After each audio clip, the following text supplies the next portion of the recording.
Hello दोस्तों, regular शिक्षा में आपका स्वागत है।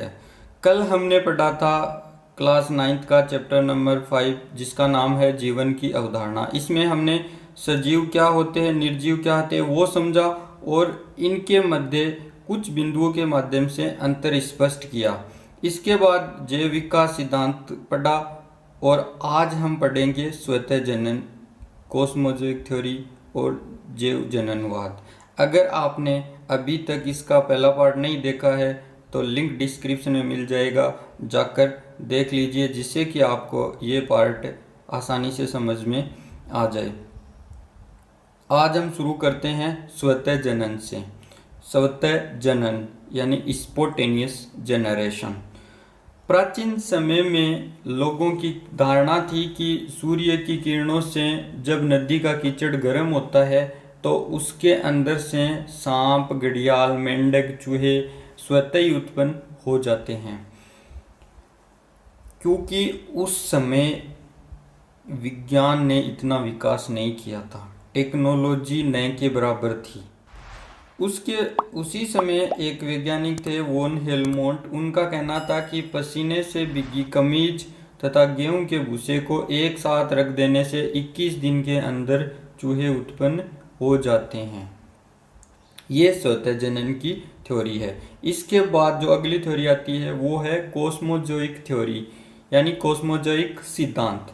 इस सिद्धांत को लिबिंग, केल्विन तथा अरेनियस ने दिया तथा फ्रांसीसी क्रिक तथा लेस्ली ऑर्गल ने इसका समर्थन किया। इन वैज्ञानिकों का ये मानना था कि जीव ब्रह्मांड के किसी ग्रह से सूक्ष्म बीजाणुओं के बौछार के रूप में जैसे हमारी बारिश आती है उस हिसाब से आए और यहाँ पर उनको अनुकूल वातावरण मिला तो वो बढ़ते चले गए और इसी से जीवन की शुरुआत हुई।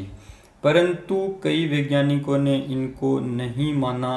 उनका मानना था कि कोई भी जीव है वो अंतरिक्ष से जीवित अवस्था में पृथ्वी पर नहीं पहुंच सकता। इसके बाद जो अगला सिद्धांत है वो है जैव जननवाद।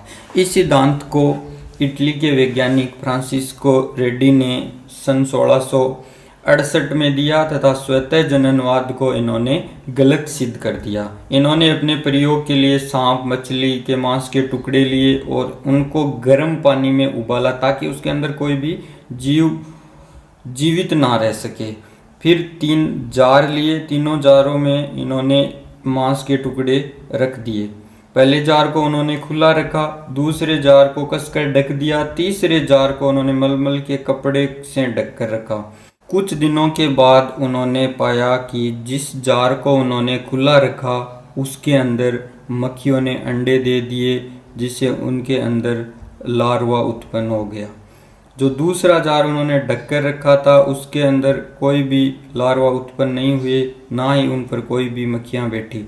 तीसरा जार था जिसको उन्होंने मलमल के कपड़े से ढका था, उसके ऊपर मक्खियों ने अंडे दिए थे और उसमें से कुछ ही अंडे हैं वो कपड़े के अंदर से मांस के टुकड़े पर चले गए और वहाँ पर कुछ मात्रा में लार्वा उत्पन्न हो गए।